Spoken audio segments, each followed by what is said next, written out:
Welcome to the Touching into Presence podcast. This podcast is for people who are interested in bodywork, empowerment, and somatic-based practices. I am Nikki Olson. I'm Andrew Rosenstock. We are certified Rolfers. Collectively, we're trained in various movement and bodywork therapies with an emphasis on somatic awareness and client resilience. Through conversations, our goal is to share and explore mind-body paradigms to offer empowerment possibilities. It was such a pleasure to be in conversation with Jane Harrington. Jane is a graduate from the first Rolf Movement training in 1979. She is Rolf Institute emeritus faculty, having taught both the Movement Certificate and Basic Rolf Trainings. She graduated from the School of Education at UNM, taught for a few years, and moved to her passion, dance. She received a master's in dance from Lone Mountain College in San Francisco, which led to her deepening understanding of movement and movement analysis. This was when the Rolf Institute opened the movement training. Jane had to practice doing Rolf movement for almost 10 years before being a certified Rolfer. For close to 35 years, she taught for the Rolf Institute. Much of that time was in developing the expansion of the work with her teaching partner, VivianJaye. In today's conversation, we spoke about Jane's history with Rolfing, Rolf movement and dance, the principles of Rolfing, on being in health, and much more. Again, there seemed to be some internet issues on my side, causing audio issues during my speaking moments. And I greatly apologize for this and have done my best to edit it up as much as possible. Anyways, we hope you enjoy the show. Hello, Jane. Can you hear me? Yeah. Howdy. Hi. Hey. How are you? I'm good. Yeah. That's life's good. good. A lot going on, but life's good. And I just took a peek at your email about your journey into the training, which most certainly we don't need to talk about anything that you don't want out there. But in that, we would love to touch in on a little bit of the history. Sure. So whatever you're comfortable sharing around that would be awesome, especially around Rolf Movement, because that's still... I was in the first class that trained in the Institute. Do you want to start with talking about movement training, or do you want to go even before that and talk about what sort of brought you to the work? Or Let's start with how I got to it all, because that's a piece of why I ended up in the movement work. And then I taught structural work for years as well. Yeah. So tell us about it. Well, where were you in your life, and what was it that brought you to the influence of Rolfing? Was it a practitioner or an article, dance? Well, before I trained, I was living in Prescott, Arizona, and I was the person that brought the Rolfer into town every month or two, Carter Beckett. And I got real engaged with Rolfing through hosting Carter for years and got interested. But at that time, I was too small to train. I wouldn't train anyone that weighed under 135 pounds. I'd work now, but back then I couldn't do that. And also, and she was absolutely right, she wouldn't train people who had loose joint structures. That's something we should have stayed with. I deal in my body with the ramifications of doing the work with loose joints. But anyway, then as I left Prescott, I was one of those places in life that you go, what is it I really want to do? And I was at a place I could make, it was a free choice moment for me. And I realized I'd always wanted to dance. So I was 30 at the time and moved to San Francisco, got my master's in dance at Lone Mountain College, worked a lot there with Emily Conrad before she was just beginning, and it was pretty fun.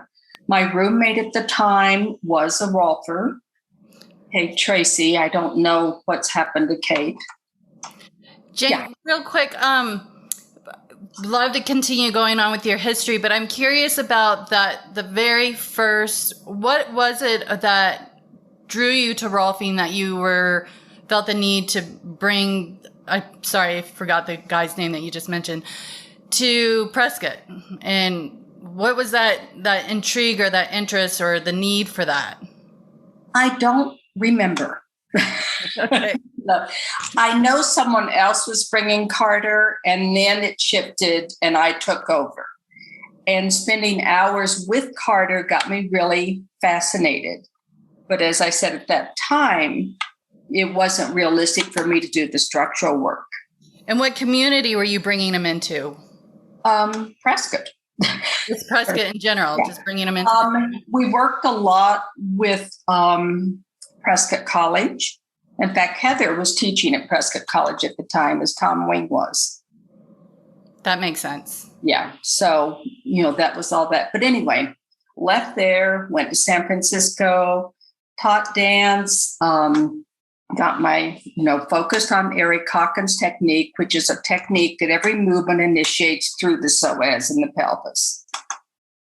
And I got fascinated by dance as process, not performance. And also in my dance, what really triggered a lot of it for me was I took a class on movement analysis. And back then, that meant you looked at video frame by frame by frame. And out of that, I realized that's what I loved. And about that time, the Rolf Institute was forming a movement certification. They had not had one yet. And I went to the meetings, with Heather and Gail Ogren and Louis Schultz and all those people, kind of waiting for it to begin. And the first class was, I think there were two done like this. I'm not sure. But what was really significant is after our 5 days of certification, and I passed. And my friend VivianJaye and I were the only two people from out of state. We didn't know each other, weren't even sure we liked each other. But we hooked up and became roommates. And we were teaching partners for 30, 35 years, which was probably I kind of tear up because, she's no longer living. And but it was pretty significant. And that training, because we spent our mornings in the Rolfing class learning the basic series, and Peter Malky was a teacher with David Hoke, who's also no longer with us.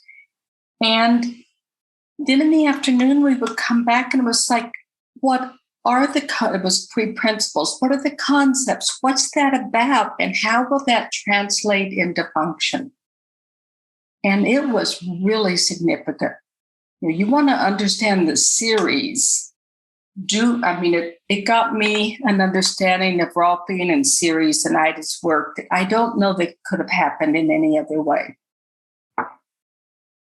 So, that was kind of that. Megan James was one of the teachers, and she was key because in the evenings we would come back to our little apartment, and Megan and Vivian and I would have a glass of wine or something, and then we would go, how do you do what we were playing with? So every night we would take it and explore it. Does this work? I don't know. How about this? And it was a gift. What were some of those foundational principles that you guys were coming up with in the early trainings? They were Rolfing principles. Our first training, we probably only learned 5 techniques. It was really quite basic. But what was important was it was tied to the series. So it was the series, like third hour lateral line or any of them. So it was more that than it was about print. We had almost no techniques, truly. We could plow ahead. So you were creating experiential exercises or movements in accordance to the theme of this session. Right, exactly. Okay, so that's what you meant by principles. Except it wasn't principles yet. Okay. I'm just trying to get better differentiation of the principles for the structural sessions, if that was what you're talking about, or if there was something else. Well, the principles didn't come into being until the early 90s when Jeff Maitland got that together. And this was I trained in 79. Okay, thank you for the clarification of the chronological. So it was techniques, it was concepts of the work, very tied to Ida's. And Peter basically was perfect because he just told stories. Hearing that and tying in, like even when you were talking about, your roommate situation and the emotion there, but the story there, it made me in this moment just feel so grateful that Nikki and I can do this and have stories with people like you for all the people listening, because there's so much history. You have so much history, lived history, embodied history, learned, felt, experienced history, of which I've learned about. But even, I've been able to piece together the principles came out of Maitland. I didn't know they were in the 90s. So even already just like this little bit of information that for you is like, oh yeah, I find it actually so helpful for me, but also for our field. And just to, in a way, say like, thank you and gratitude for what you have said and hopefully what you continue to say going forward. But there's so much information in structural integration that is lost or that is slightly and I think what's one of the things Nikki and I are really trying to do is like let's bring this up and let's paint the story bigger. So thank you. Well, I mean, what the two of you are doing is just fabulous. Really, it totally tickles me. I mean, it was so great to hear Neil Powers. We used to go have lunch together and, discuss clients, and it was just fabulous to hear him again. It's a real treat. And I just wanted to echo that I was fortunate enough to be in the class, I don't know if you remember, with you and Vivian, and Suzanne was your maybe co-teacher assistant. It was a class that y'all hosted. That was the last class Vivian ever taught. Oh, was it? Okay. I felt like that one my foot was in a cast. Yes. Yeah. I was wheeling around. Yeah. So, but I can just for the listeners to attest to the friendship and the bond and the teaching compatibility that you and Vivian had, and also seeing the care that you have with the material and that being, passed on to Suzanne, who Suzanne does a brilliant job of continuing with the Rolf Movement education. So that was palpable of being in the classroom and experiencing that. And I am honored that I was in one of the last classes that Vivian taught. That was it. I mean, I did a little bit more teaching. I quit teaching because of my hearing. Vivian, we held different pieces and different styles. Vivian, very much the late 60s, early 70s, New Age, Eureka. Yeah, I did Esalen. She did Eureka. We both did Esalen, but I did Est. You all probably don't even know what that is. Earhart seminar trainings, I think is what it was, but it was an unspoken requirement if you wanted to get into the Institute that you had done it. Yeah, it was part of that particular time. And so Vivian, she actually was a trained shaman as well, quite gifted, but all over the map. And just like in our training, Megan James was much like Vivian, and I was the more organized one. But Vivian couldn't organize and put things in a structure that they were teachable. And that my background originally degree was in education. So we were great together, and our friendship, I mean, what a gift. To have a friend that was that it's clearly the most important relationship of my life. Maybe my daughter. I don't know.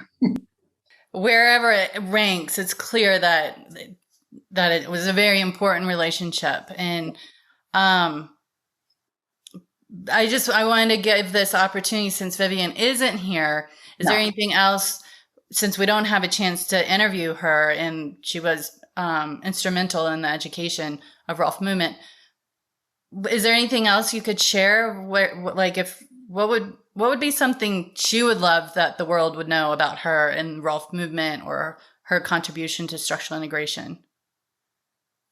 Vivian,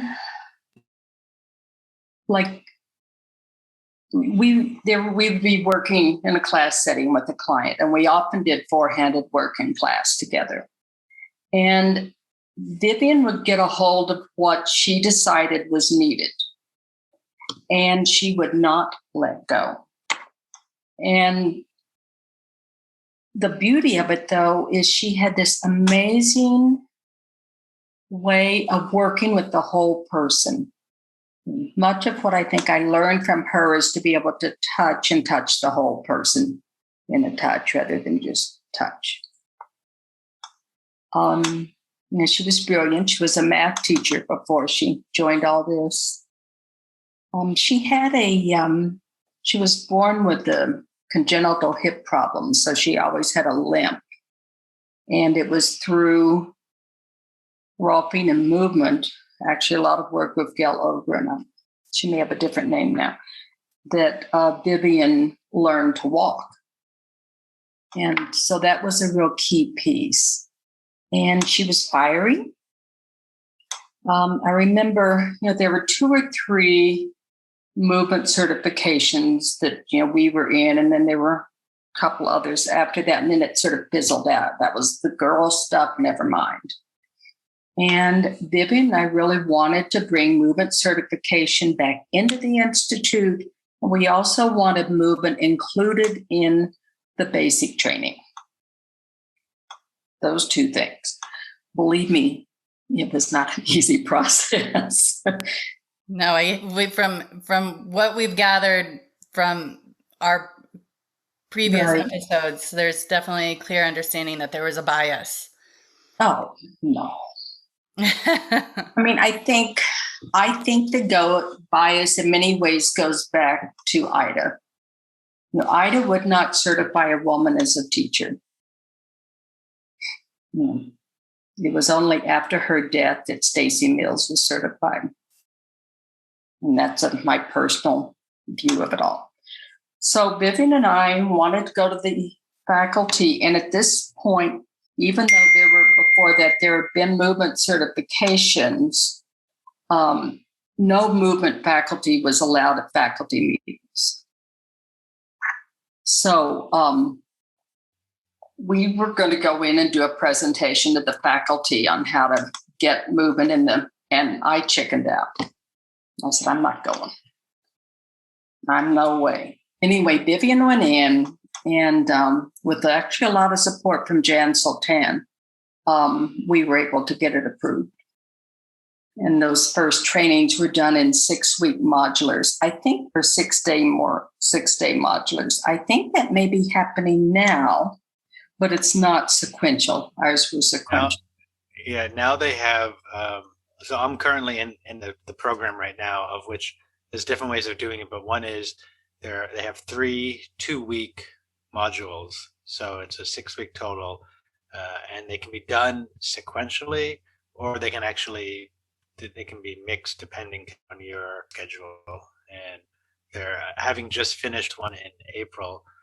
I really loved it. We had a great teacher, which is part of it, and a great class, which is part of it. But I really appreciate the movement work.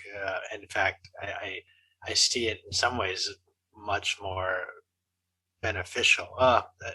I see it as very effective. I don't want to say it's more beneficial. There's different things for different times, but it's just the approach to how do you help someone take more control of themselves? Well, if you get them moving and get them feeling in themselves, they have more of that power, as opposed to just like moving things and then saying, okay, move, Right. you know. So yeah, the program now is it's different. Nikki, you know, will share that she went to Brazil for hers and did it as part of the integration piece, which was, I guess, was it an extra month of that, Nikki, or is it just built into it? It's been a while. I can't recall exactly. I just know it was longer than the original phase 3. So yeah, I feel fortunate that my final part of the certification, I really got the influence with Lael Keane and Monica Kaspari of the integration and the way they taught. For sure, for practice and, you know, teaching, there was differentiation of the two, but really showed how there's less of the divide of this is a structural session, this is a Rolf movement session, that you really incorporated that. Right. And while I can appreciate how it can be broken up right now for the type of learners and the structure of the Institute, and I'm curious what your input on this, Jan, would be, is I keep on, whenever I have the chance to speak up in front of anybody in education or in charge of curriculum, I'm like, why not bring at least offer one of an integration? Because I had a short stint of 6 years of teaching in the phase 1 team, and of course students would hear my story and they're like, well, I want to do it the way you did it. I want Rolf movement. I'm already here. I want to be immersed in it. I don't want to come back. And I'm like, I agree. But I don't, if there wasn't any kind of administrative thing that would be getting in the way, do you see a benefit in that? Well, a lot of why it's that way in Brazil is Vivian, and then the two of us went to Brazil. Thank you, with Pedro Prado, and went because we couldn't get it here. I mean, there were faculty members who would not even let movement sessions be shown in their basic training. It was, I think a lot of it was gender-based, but doesn't matter. So Pedro said, hey, I want to do it the way you're talking about, Nikki.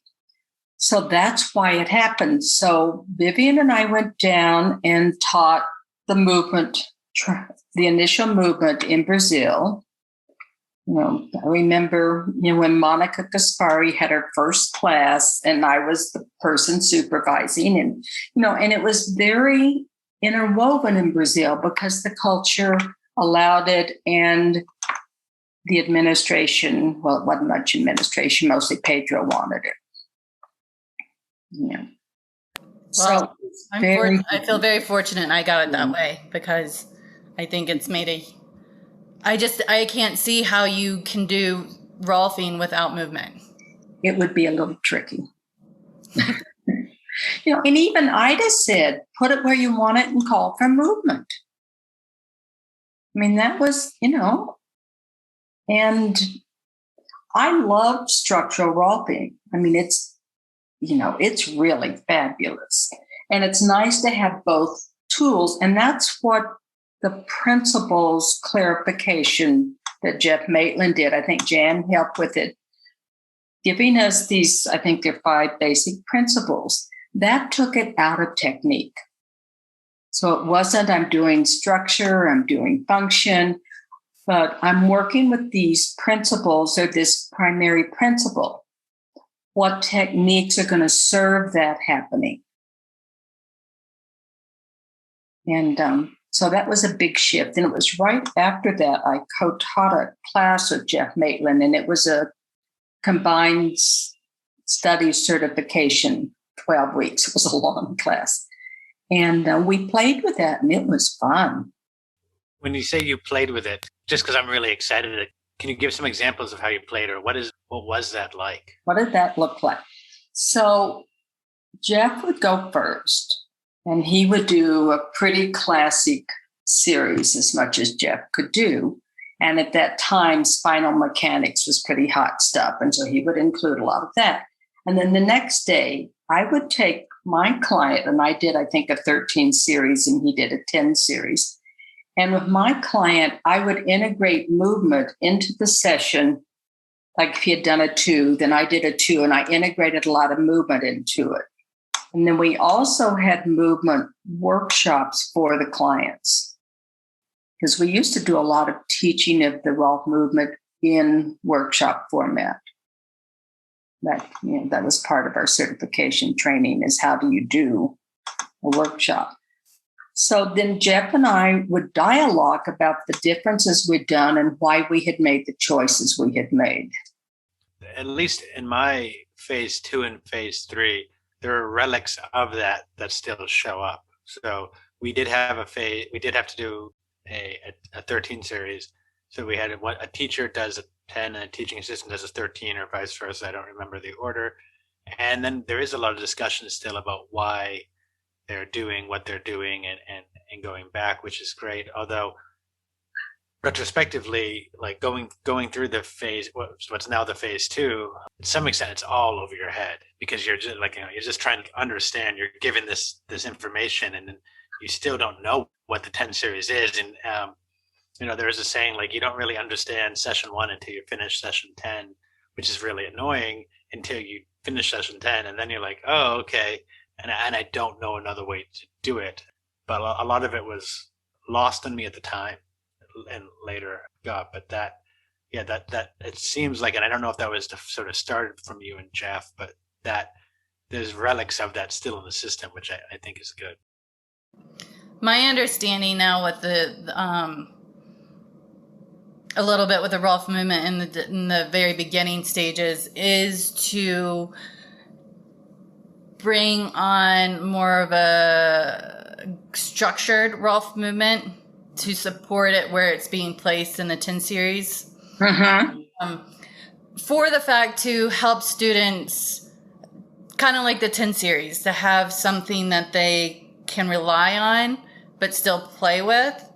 And because like many students share that they're so overwhelmed with learning the 10 series, and then they're like, okay, now do this Rolf movement, which still feels very vague, and whether it's vague for them or not really owning that practitioner skill and to like step into that role to offer an experience essentially through movement. So there is a little bit of, some structure with that, because fortunately I find it fun, but I've been kind of the go-to, being a local, right, of people coming to me to get the required Rolf movement sessions. And I always offer them, I'm like, do you want this can be completely experiential and for you, or do you want guidance on how to better understand it so you can do it in the classroom when you're required? And most people choose the latter because they feel they're shaking in their boots a little bit. Yes. And then they come to me again in the phase 2 with what their clients' needs are, and then help draft an actual session for them. And I feel lucky and fortunate that I've been kind of fell into that role, because a lot of people have told me that my instruction with them has led them to go forward with the Rolf movement certification, that they found great value with it, with having a little bit of that extra support. So I think that just was a gift that I got for being in the phase 3 of really seeing how they go together. But I do think it's a nice benefit that the Rolf movement, I can't say for sure if it's the the faculty of Rolf movement that are getting behind this. I think it's being presented to them if this is something they'll approve of. But anyhow, so Jane, how with the being so part of the grassroots of it in the very beginning, and the kind of seeing it, like, what would we say, 40 plus years now, so 70? Well, I certified in 79, so 80, yeah. Yeah, it's been a while. Yeah. So being a part of the beginning, and pretty much, where for the most part until recently, being part of the teaching,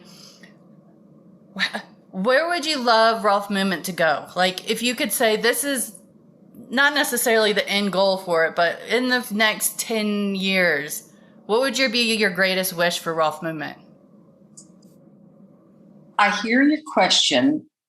I don't know that it's answerable. I mean, because at one level, Rolf Movement completely stands alone. I did only movement work for 10 years before I certified as a Rolfer, and I had a full practice. Vivian never was a Rolfer, and she's always had a full practice. So it will stand alone. But for me, I see that it's the IDA's concepts, the principles of the work are what it is. And then it really gets into techniques. And at some level, I'm not clear what Rolf Movement is right now within the Institute.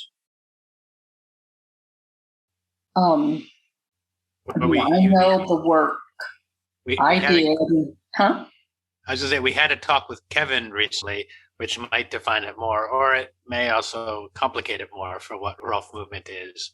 But my understanding more or less is a lot of bringing the Hubert Godard's, his version of tonic function, and how that whole schema of that Rolf Movement is sort of the embodied practice of those principles, more or less. Well, this is a big piece of all the questions. Obviously, when I learned, and what I taught for many years was pre-Hubert Godard. And then Hubert's work came in.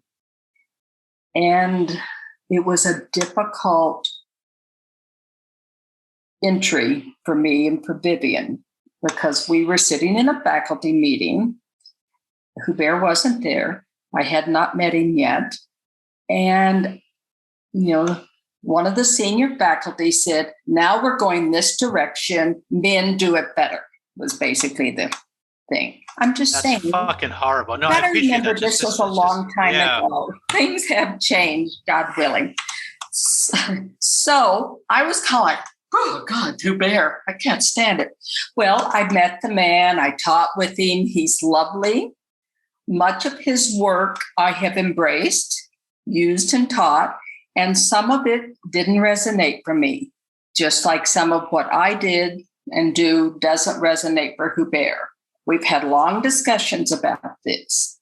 I still remember we were in my kitchen. We were teaching together. We were organizing the next day, and I had a plant on the kitchen table. And he said, look at that plant, in his very charming French way. Look at that plant. It's reaching for the sky. It's all about being up. I said, Hubert, without roots, it would be dead. And that was probably the essence of our differences. So, Jane, are you talking, can we rewind a little bit and talk about then what was your fundamental or your style? Is it about the G1, G2, the prime of it being? Yeah, all that. Yeah, it didn't have those names back then. But my style, my interest, and it really started with my study with Emily Conrad, and also in the late 80s, early 90s, trauma got to be very fashionable. And I just can't buy it. I mean, I've had trauma in my life, of course, I'm alive. But what I'm always looking for when I'm working with someone, and I touch them to find out, I do a lot of walking and touching someone, and I'm looking for what we decide to name it resource, but it's bigger than that. What's the joy? What's the essence of this person that isn't being expressed? Where's that light, that tickle of who they are? What is that, and what's stopping it? So I love that. I so love that, because I agree with you in the sense of, without a doubt, trauma does reside in our body. We can be held and stuck. But sometimes I think in the body work world, it becomes so identified with what happened to us. And it's so juicy. And then, but like, there's this whole other part of living that is celebrating of joy what we want, vibrance. And maybe that's what we need to nudge a little bit rather than let's figure out what trauma you haven't discovered yet. Right. Yeah. I'm not sharing my traumas with you. Yeah. But basically, I look at someone, the first thing I look at is what's moving, what isn't, what's present, what isn't. I learned that from Peter Malkier. He said, just find one fucking thing and get going, And so you don't have to be brilliant, just have to find something. And then you engage with them and you touch them. And you touch them in a way that they can find what's restricting or blocking that joy, their possibility. Because Emily Conrad, and my favorite quote from her is, in a healthy body, every cell is singing hallelujah at the same time. And so I'm kind of looking for that. And then, so my work's, to answer what you asked about Hubert, my work is much more internal than his work. I learned to tell years ago, I've been out of school. I've been certified maybe 2-3 years, and I started studying cranial work. And that's where I learned how to be present with that part of the person that wants to be seen. That sounds very much like one of the principles of osteopathy is stay in the health, right? Right. So you don't go looking for sickness. You find what's healthy and you stay with that as a way of helping the body resource itself from health. So that's how I hear. Yeah. That. And sometimes you have to deal with what's restricting it, but that's not my goal or my interest. I'm much more about the like Jeff Maitland said, if we could structure our trainings any way we wanted, he would like to see our Unit 1 basically be cranial training of touch, so that people learn how to touch at that way, so that even when you're digging, you're touching in that way. Does that make sense? That makes total sense. And it's something actually that we've talked about a lot here. As sort of, we've gone, not in those words, but we've gone into a bunch about depth of touch and how to touch, and in some way trying to educate people that rolfing doesn't have to be like get that elbow in there and slide down. I know for me, I got into body work as a Thai body worker. I was living in Asia and learning, and it's very aggressive. I mean, it has a value, but it's very aggressive. And when I started studying biodynamic work, it's the polar opposite, and it can be so much more effective, surprisingly. And it's not either or.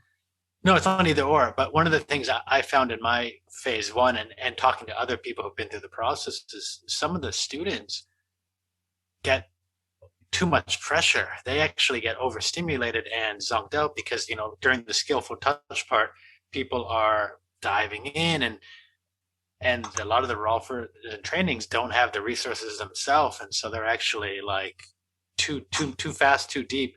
And I never thought about sort of what you're saying, Jeff said. If you actually came in with a more cranial-based way of touch, it would be a very different game there. Right. Not that we want to train cranial practitioners. There are people like Scott who do that very well without our help. But so my work is much more internal. I'm always interested in when someone's moving in gravity, what's the way they can move that allows who they are as a person to be seen? So what are those places that are longing to be shown, and what are the restrictions and the hesitancies? I guess you could call those traumas. You can call them whatever you want. Whereas Hubert's work is much more, well, he was a professional dancer, ballet dancer in Paris. His work's much more about reach. It's about out in the world. It's about space. And part of what he brought that we needed desperately is an understanding of moving through space. And his down and up stuff is brilliant. And so please correct me if I'm incorrect, because I'm learning this a lot. And actually what you're saying during the Rolf Movement class, I was asking a bit about what you're saying, because I knew Hubert came earlier. So I had done movement work with Heather Starsong, and I knew that she predated Hubert. So I was trying to say, well, what was she doing? How does that relate?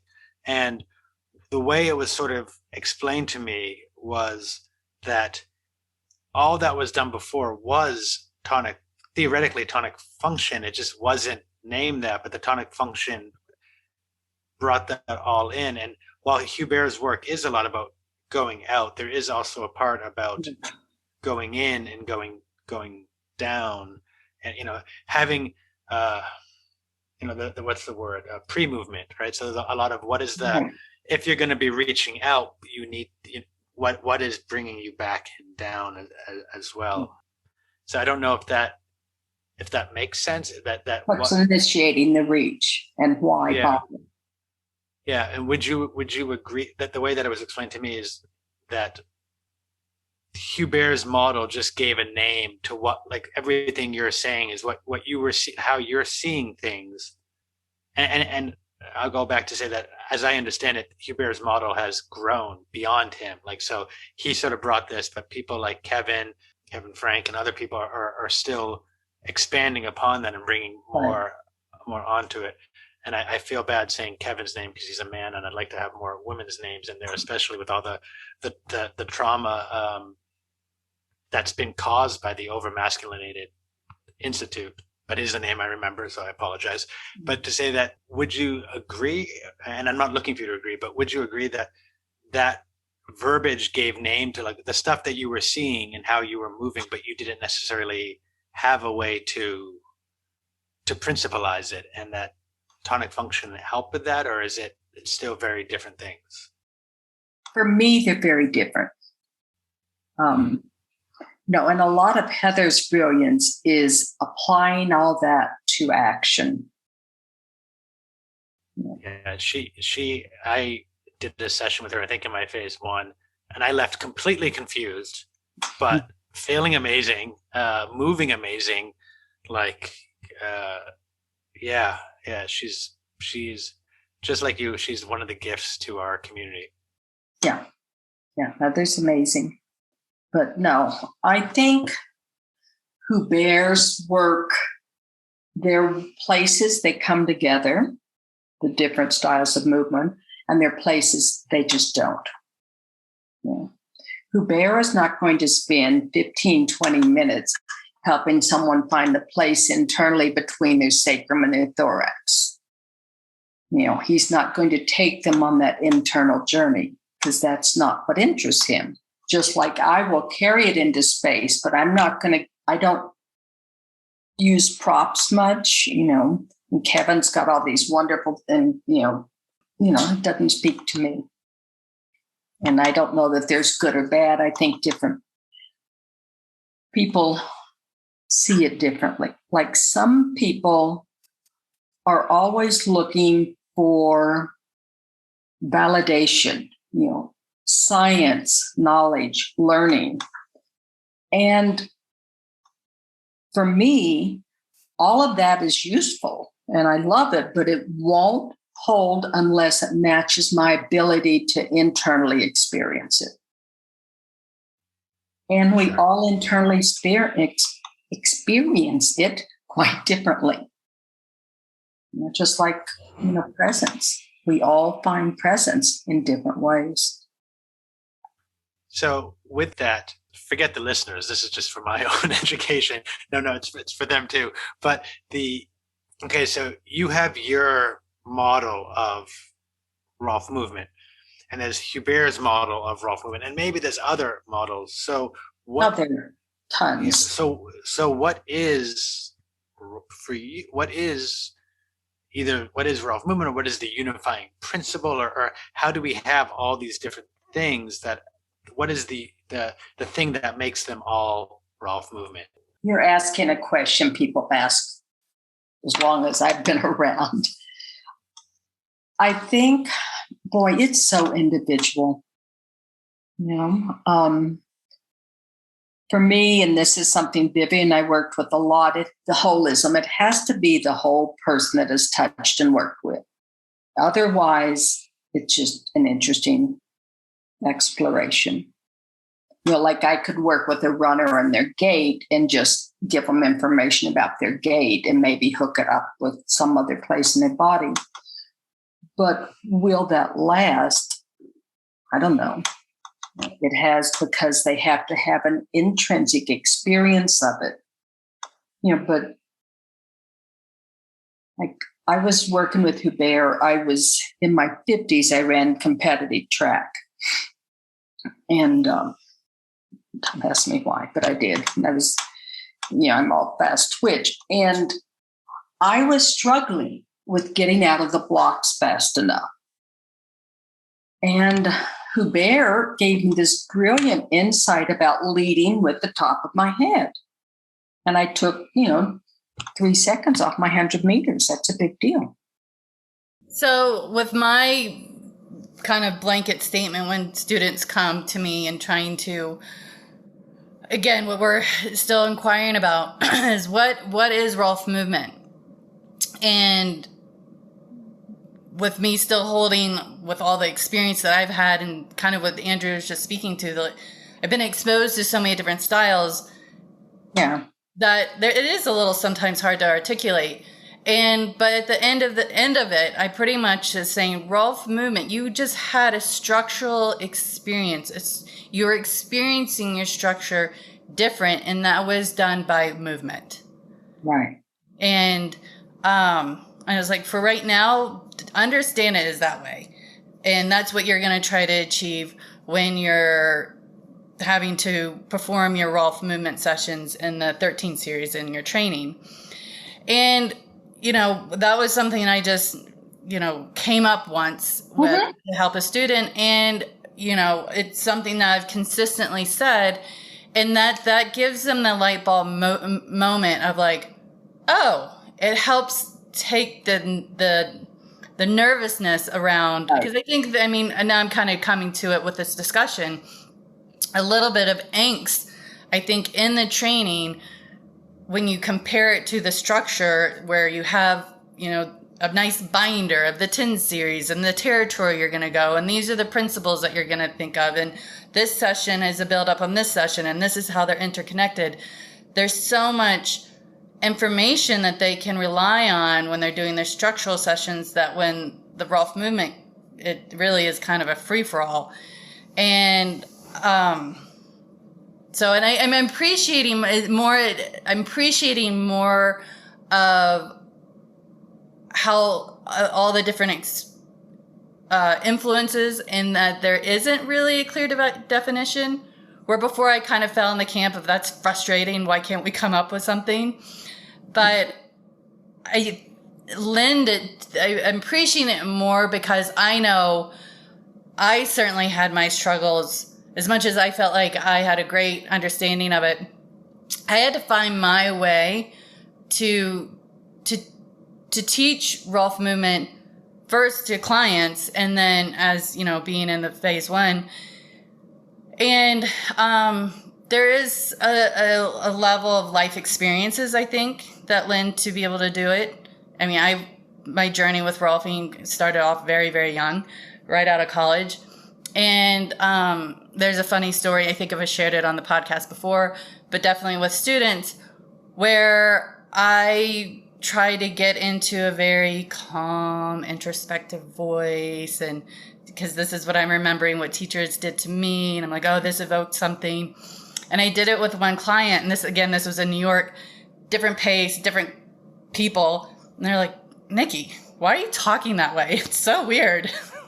And I was like, oh, yeah, that felt really weird. And I just went back into, I was like, feel it this way. And what is it like to try on this way? So I was able to find a way that evoked an experience, but there was still my authentic voice and not some that a teacher had learned. And I'm appreciating that with, again, with me discovering Rolf Movement, I had to go get a bag of tools from the mind body modalities of Pilates, yoga, gyrotonic, all those things. And that really supported me. So in a way, I'm kind of, I like both styles where, I can be very prop oriented or not. But I guess I'm just kind of echoing with the appreciation of that this does have a lot of different styles that's been influenced by a lot of great movement pioneers. Right. And that's okay. Well, and the principles is what helped clarify it for me.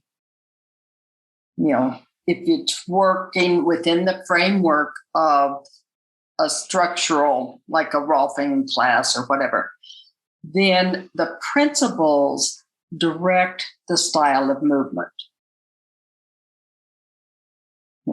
And just to clarify, you're talking about the Maitland's principles: support, palatinacity, closure, holism, adaptability. One of them changed, and maybe it was adaptability. One of them, I can't remember. They added in continuity, and holism itself, as far as I understand it, holism, and I'm just confused with this still, holism became a meta principle, and continuity became right, that's true. 5, and palatinacity was the other one we didn't share. But it's a little confusing because I would see continuity as a form of palatinacity. But anyways, that's what you're talking about. Those principles. Well, the palatinacity really brings in Hubert's work, because you get to have both.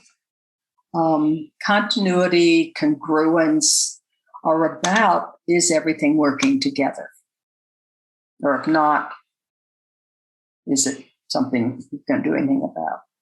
Well, this has been amazing to hear your stories and how you've offered influence in shaping the Rolf movement. Is there anything else that we haven't spoken about that you think is important about this topic? Well, I mean, there are days, but no, I don't think so. Yeah, for me, the richness of working with VivianJaye, and also much in the same way with Pedro Prado, were key for me in terms of understanding and taking risk with it with greater depth with people. Because I have an impatient side, and that got smoothed out a bit. I'm really grateful to have this chance to sit with you and to share you with our community, because, and I sort of said this before, so I apologize if it's too much butt kissing, but this is really, I don't know if you fully realize the impact that you have had on a greater community, which has been a profound impact. And so our community is small in some ways, and it's growing all the time.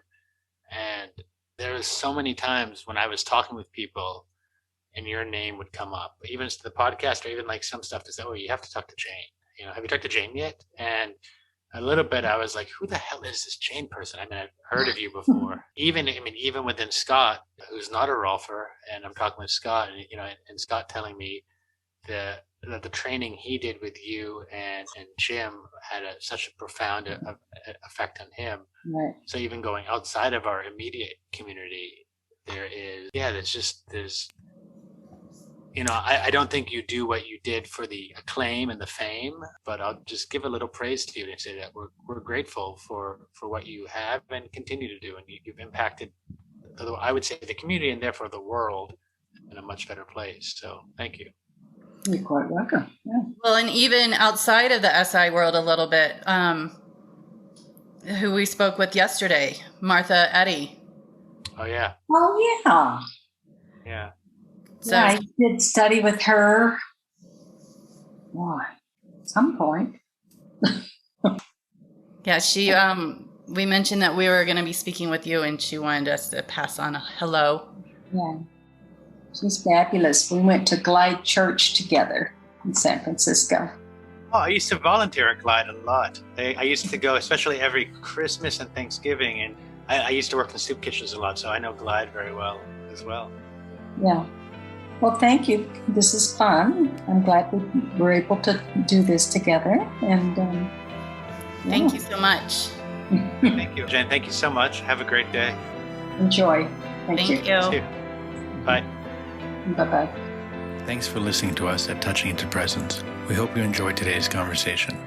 You can find out more about Jane by emailing her at janech@mac.com. If you enjoyed today's episode, we'd appreciate if you'd leave a positive review of the podcast and subscribe to it through the platform of your choice. When you do this, it really helps other people find us, and we greatly appreciate your support. We look forward to hearing back from you and seeing you on our next conversation at Touching Into Presence. Bye-bye.